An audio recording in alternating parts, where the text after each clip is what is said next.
اعوذ باللہ من الشیطان الرجیم بسم اللہ الرحمن الرحیم وَلَقَدْ آتَيْنَا إِبْرَاهِيمَ رُشْدَهُ مِن قَبْلُ، اور اس سے بھی پہلے، حضرت موسیٰ سے بھی پہلے ہم نے ابراہیم کو یہ ہدایت اور سعادت کی راہ دکھائی تھی، وَكُنَّا بِهِ عَالِمِينَ، اور ہم اس کی پوری طریقے سے خبر رکھتے تھے۔ اس قال لأبیہ، اب یہاں بڑا عمدگی کے ساتھ یہ بیان آ رہا ہے حضرت ابراہیم علیہ السلام کا وہ ماجرا جو ان کی قوم کے ساتھ ہوا۔ وَإِذْ قَالَ لِأَبِيهِ، اور یاد کرو جب کہ انہوں نے کہا تھا اپنے والد سے، وَقَوْمِهِ، اور اپنی قوم سے، مَا هَذِهِ التَّمَاثِيلُ الَّتِي أَنْتُمْ لَهَا عَاكِفُونَ، یہ کیا یہ مورتیاں ہیں جن کو کہ آپ بیٹھ کر اور دھیان کرتے ہیں، اعتکاف کرتے ہیں، ان کے سامنے بیٹھ کر جو ہے باقاعدہ۔ قَالُوا وَجَدْنَا آبَاءَنَا لَهَا عَابِدِينَ، انہوں نے کہا کہ ہم نے پایا اپنے آباء و اجداد کو کہ وہ ان کی عبادت اسی طور سے کیا کرتے تھے جیسے ہم کرتے ہیں۔ قَالَ لَقَدْ كُنْتُمْ أَنْتُمْ وَآبَاؤُكُمْ فِي ضَلَالٍ مُبِينٍ، حضرت ابراہیم علیہ السلام نے کہا ڈنکے کی چوٹ اور دو ٹوک الفاظ میں، یقیناً آپ سب لوگ بھی اور آپ کے آباء و اجداد بھی وہ کھلی گمراہی کے اندر مبتلا تھے۔ قالوا جئتنا بالحق ام انت من اللاعبین، انہوں نے کہا اے ابراہیم تو یہ واقعتاً کوئی قطعی بات کہہ رہے ہو، حق کہہ رہے ہو، کوئی تمہارے پاس علم آیا ہے، تم سنجیدہ ہو اس بات کے اندر جو کہہ رہے ہو، یا ایسے ذرا کھیل کود کر رہے ہو، ایسے ہی کوئی تھوڑا سا شغل کر رہے ہو تم، ام انت من اللاعبین۔ قال بل ربکم رب السماوات والارض الذی فطرہن، کہ نہیں واقعہ یہی ہے کہ تمہارا رب جو ہے وہ آسمانوں اور زمین کا رب ہے جس نے کہ انہیں پیدا کیا، وَأَنَا عَلَىٰ ذَلِكُم مِّنَ الشَّاهِدِينَ، اور میں اس کے اوپر گواہ ہوں، عَلَىٰ وَجْهِ الْبَصِيرَةِ قُلْ هَٰذِهِ سَبِيلِي أَدْعُو إِلَى اللَّهِ عَلَىٰ بَصِيرَةٍ أَنَا وَمَنِ اتَّبَعَنِي، یہ میں کوئی اوپری سی بات نہیں کہہ رہا ہوں بلکہ سوچی سمجھی بات کہہ رہا ہوں۔ وَتَاللَّهِ لَأَكِيدَنَّ أَصْنَامَكُمْ بَعْدَ أَن تُوَلُّوا مُدْبِرِينَ، اور خدا کی قسم میں تمہارے ان بتوں کے ساتھ ایک ترکیب کروں گا، ایک چال چلوں گا، لَأَكِيدَنَّ أَصْنَامَكُمْ بَعْدَ أَن تُوَلُّوا مُدْبِرِينَ، جب کہ تم چلے جاؤ گے پیٹھ موڑ کر۔ تو جیسے کہ ہندوؤں میں بھی ہوتا ہے، کوئی جنم اشٹمی کا میلہ ہوتا ہے، تو کوئی ایسا ان کا میلہ تھا کہ جس میں کوئی جا کر باہر انہوں نے کھلے میدان میں پوجا کرنی تھی، پورا شہر خالی ہو گیا، کوئی نہیں رہا۔ حضرت ابراہیم علیہ السلام نے کہا میری طبیعت ٹھیک نہیں ہے، انی سقیم، میں تو نہیں جاؤں گا آپ لوگوں کے ساتھ، آپ جائیے۔ وہ سب چلے گئے، شہر خالی تھا، پھر بت خانے میں گھس کر اور تیشہ ایک ہاتھ میں لے کر وہ سارے بت توڑ دیے سوائے ایک بڑے بت کے، اس کو خالی چھوڑ دیا سالم۔ فجعلہم جذاذا، تو کر دیا ان کو چورا چورا، ٹکڑے ٹکڑے، الا کبیرا لہم، سوائے ان میں سے جو بڑا تھا، لعلہم الیہ یرجعون، شاید کہ وہ اس کی طرف رجوع کریں، کہ اس سے پوچھیں کہ یہ کیا ہوا، کس نے کیا، بلکہ یہ کہ اپنا تیشہ بھی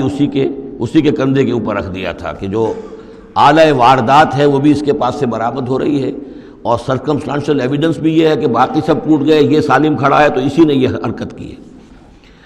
فجعلہم جذاذا الا کبیرا لہم لعلہم الیہ یرجعون قالوا من فعل ھذا بآلہتنا، اب آپ سمجھیے اگر کہیں بنارس میں یا متھرا میں کہیں اس قسم کا کوئی معاملہ ہو جائے تو کیا قیامت آ جائے گی۔ وہی قیامت آئی ہوگی اس وقت شہر ار میں۔ وہ جب آئے انہوں نے دیکھا کہ کیا حشر ہوا ہے ہمارے بتوں کا، قالوا من فعل ھذا بآلہتنا انہ لمن الظالمین، کس نے یہ سلوک کیا ہے ہمارے معبودوں کے ساتھ، یقیناً وہ بہت ظالموں میں سے ہے۔ قالوا سمعنا فتى یذکرہم یقال لہ ابراہیم، ان کا کہ ہم نے سنا تھا ایک نوجوان ابراہیم ہے جو ان کا ذکر کیا کرتا تھا، ان کے بارے میں وہ کوئی زبان درازی کیا کرتا تھا کہ ان کی کوئی حقیقت نہیں، تم نے کیسے ان کو معبود بنا لیا ہے، اس کو کہا جاتا ہے ابراہیم، اس کا نام ابراہیم ہے، تو شاید وہی ہے کہ اسی نے یہ کام کیا ہو۔ قالوا فاتوا به علی اعین الناس لعلهم یشهدون، لوگوں نے کہا بلاؤ اس کو، پیش کرو تو لوگوں کے سامنے تاکہ لوگ دیکھیں، گواہی دیں کہ کس نے یہ جرم کیا ہے۔ قالوا انت فعلت هذا بآلہتنا یا ابراہیم، انہوں نے کہا کہ اے ابراہیم کیا تم نے ہمارے معبودوں کی یہ درگت کی ہے، یہ کام تم نے کیا ہے؟ قال بل فعلہ کبیرہم ھذا، اب یہ بھی وہ توریہ کا انداز ہے، یہ جھوٹ نہیں ہے، یعنی یہ نہیں کہ وہ بھی یہ نہیں سمجھ رہے کہ میرے کہنے کو یہ سمجھ لیں گے کہ میں یہ کہہ رہا ہوں کہ اس نے کیا ہے، بلکہ انہیں صرف مجبور کرنا تھا، آمادہ کرنا تھا کہ اپنے گریبانوں میں جھانکیں طرح۔ قال بل فعلہ کبیرہم ھذا، اس بڑے نے کیا ہوگا، فاسألوہم ان کانوا ینطقون، تو پوچھ لو ان سے اگر یہ بات کرتے ہیں تو۔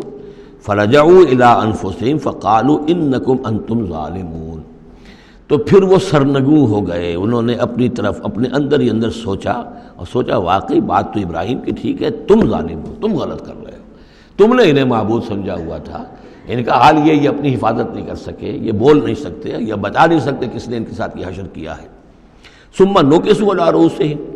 لیکن پھر وہ اپنے سروں پر کے اوندھے کر دیے گئے، ایک دل میں ایک دفعہ خیال تو آیا کہ یہ ابراہیم کی بات ٹھیک ہے، ہم غلط ہیں، لیکن پھر وہ حمیت جاہلی، ہمارا نظام، ہماری تہذیب، ہمارا تمدن، ہمارے آباء و اجداد کا طریقہ، پھر وہ اوندھے ہو گئے۔ لقد علمت ما ہؤلاء ينطقون، ابراہیم کیا کہہ رہے ہو، ہم اس سے کیسے پوچھیں، تم جانتے ہو یہ بات نہیں کر سکتے۔ قال فتعبدون من دون اللہ ما لا ينفعكم شيئا ولا يضركم، ابراہیم نے کہا تو کیا تم اللہ کو چھوڑ کر ایسی چیزوں کو پوچھتے ہو جو نہ تمہیں کوئی نفع پہنچا سکتی ہیں کچھ بھی، اور نہ کوئی نقصان پہنچا سکتی ہیں؟ اف لکم ولما تعبدون من دون اللہ، تف ہے تم پر بھی اور جن کو تم پوچھتے ہو اللہ کے چھوڑ کر ان پر بھی، افلا تعقلون، تو کیا تم عقل سے کام نہیں لیتے؟ قالوا حرقوه وانصروا آلهتكم ان کنتم فاعلین، جلا دو اس کو، جلا کے راکھ کر دو، ڈالو اسے آگ کے اندر اس ابراہیم کو، اور مدد کرو اپنے معبودوں کی، انتقام لو اپنے معبودوں کی طرف سے اگر تم کرنے والے ہو۔ بہرحال انہوں نے جو بھی الاؤ جلایا اور حضرت ابراہیم کو ڈالا، اللہ نے حکم دیا قلنا یا نار کونی بردن و سلاما علی ابراہیم، ہم نے حکم دے دیا آگ کو کہ اے آگ ٹھنڈی ہو جا اور سلامتی بن جا ابراہیم کے حق میں۔ بس یہاں وہ بات جو میں نے آپ کو کل بھی بتائی تھی کہ یہ جو قاعدہ ہے، قانون ہے جو فطرت کا، اللہ تعالیٰ اس سے بالا تر ہے، اللہ تعالیٰ جب چاہے جس قانون کو چاہے توڑ دے، قانون اس کے بنائے ہوئے ہیں، وہ قانون کا پابند نہیں ہے، لیکن عام طور پر روز نہیں وہ قانون توڑتا۔ اگر روز روز یہ قانون ٹوٹتے رہتے تو کوئی سائنس ممکن نہ ہوتی، کوئی ٹیکنالوجی ممکن نہ ہوتی، پھر تو کچھ بھی نہیں ہو سکتا تھا۔ یہ قوانین جو ہے، لاز آف دی نیچر، اور یہ جو laws of physical change and chemical change, یہ سارے کے سارے جو ہیں بڑے پختہ قوانین ہیں، اللہ کے بنائے ہوئے ہیں۔ البتہ یہ ہے کہ یہ سمجھنا کہ یہ اللہ بھی ان کو نہیں توڑ سکتا، یہ حماقت ہے۔ یہ حماقت وہ ہے جو ہمارے ہاں پچھلی صدی سے شروع ہوئی ہے اور سر سید احمد خان مرحوم نے شروع کی، اور یہ کہ ان تمام معجزات کی جو ہے ایسی کو تعبیر کہ جس سے وہ نیچرل فنومینا محسوس ہونے لگے کہ یہ دریا سمندر پھٹا وٹا نہیں تھا، بلکہ یہ تو مد و جزر کی بات تھی۔ جب سمندر جزر پر تھا، پیچھے ہٹا ہوا تھا، حضرت موسیٰ اپنی قوم کو لے کر نکل گئے۔ جب فرعون آیا تو وہ مد پر آ گیا تو وہ ڈوب گئے، وہی ہو گیا، اس کے سوا کچھ نہیں۔ لیکن یہ ساری چیزیں جو ہیں در حقیقت اس کے پیچھے کیا عقیدہ ہے کہ یہ قوانین اٹل ہیں، میں ان کہوں گا مستقل تو ہیں، اٹل نہیں ہیں۔ اللہ تعالیٰ جب چاہے جس قانون کو چاہے توڑ دے اپنے کسی حکم سے، اور اسی کا نام معجزہ ہے۔ قلنا یا نار کونی بردن و سلاما علی ابراہیم وارادوا بہ کیدا فجعلناہم الاخسرین، اور انہوں نے اس کے ساتھ ایک چال چلی تھی لیکن ہم نے انہی کو کر دیا گھاٹے میں۔ یہ کافی طویل عرصے تک میں سوچتا رہا کہ اس میں چال کی بات کون سی تھی، اور افسوس یہ ہے کہ مجھے کہیں ملی نہیں بات۔ اس کے بعد ادھر منتقل ہوا ذہن کہ چال یہ تھی،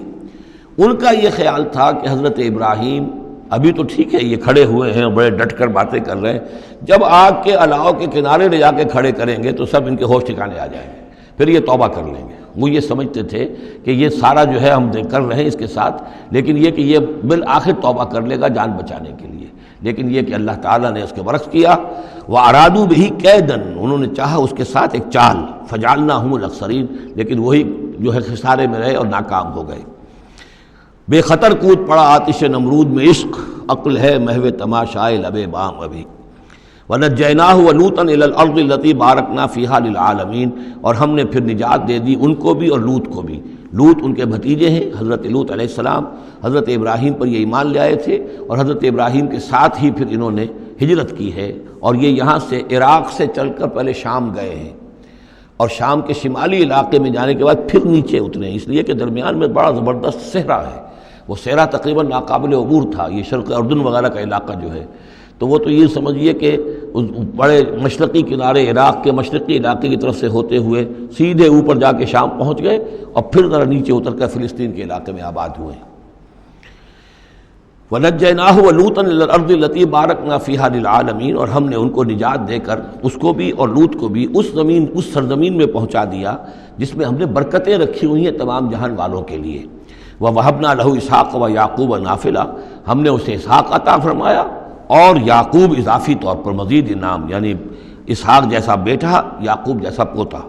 وَكُلًّا جَعَلْنَا صَالِحِينَ، اور ان دونوں کو سب کو ہم نے صالحین میں سے بنایا۔ وَجَعَلْنَاهُمْ أَئِمَّةً يَهْدُونَ بِأَمْرِنَا، اور ہم نے ان کو قرار دیا اور بنا دیا امام جو ہدایت دیتے تھے ہمارے حکم سے۔ وَأَوْحَيْنَا إِلَيْهِمْ فِعْلَ الْخَيْرَاتِ وَإِقَامَ الصَّلَاةِ، اور ہم نے وحی کر دیا ان کی طرف نیکیوں کے کام اور نماز کا قیام کرنا اور ایتاء زکوٰۃ اور زکوٰۃ کی ادائیگی۔ وَكَانُوا لَنَا عَابِدِينَ، اور وہ ہماری پرستش کرنے والے، ہماری بندگی کرنے والے، ہماری عبادت کرنے والے تھے۔ وَلُوطًا، جیسے کہ میں نے کہا تھا یہ انباء الرسل کی بجائے یہ قصص النبیین کے انداز میں اب انبیاء کی کچھ شانیں، کچھ تذکرہ، یہ ایک بڑا گلدستہ آپ کو یہاں بھی ملے گا۔ وَلُوطًا، اور ہم نے لوط کو حکم دیا، آتیناہ حکماً، ہم نے اس کو حکم بھی دیا، حکم سے مراد حکمت، وعلماً، اور علم عطا فرمایا، وَنَجَّيْنَاهُ مِنَ الْقَرْيَةِ الَّتِي كَانَتْ تَعْمَلُ الْخَبَائِثَ، اور ان کو بھی ہم نے نجات دی تھی ان بستیوں سے یا اس بستی سے کہ جو بڑے گندے کاموں میں مصروف تھی۔ انہم کانوا قوما سوء فاسقین، یقیناً وہ ایک قوم ایسی تھی کہ جو بہت ہی بری اور بہت نافرمان لوگوں پر مشتمل تھی۔ وادخلناہ فی رحمتنا، اور لوط کو ہم نے داخل کیا اپنی رحمت میں، انہ من الصالحین، یقیناً وہ ہمارے صالح بندوں میں سے تھے۔ ونوحا اذ نادی من قبل، نوح کو بھی بلایا یا نوح کو حکم دیا جب اس نے پکارا، اذ نادی من قبل، انہوں نے پکارا تھا، دعا کی تھی اللہ سے، فاستجبنا لہ، جب انہوں نے کہا تھا، یہ آ جائے گا آخری پارے میں جا کر کہ انی مغلوب فانتصر، پروردگار میں تو مغلوب ہو گیا ہوں، اب تو مدد کر اور تو ان سے انتقام لے، ان کافروں سے۔ اس کے بعد ان پر عذاب آیا ہے قوم پر۔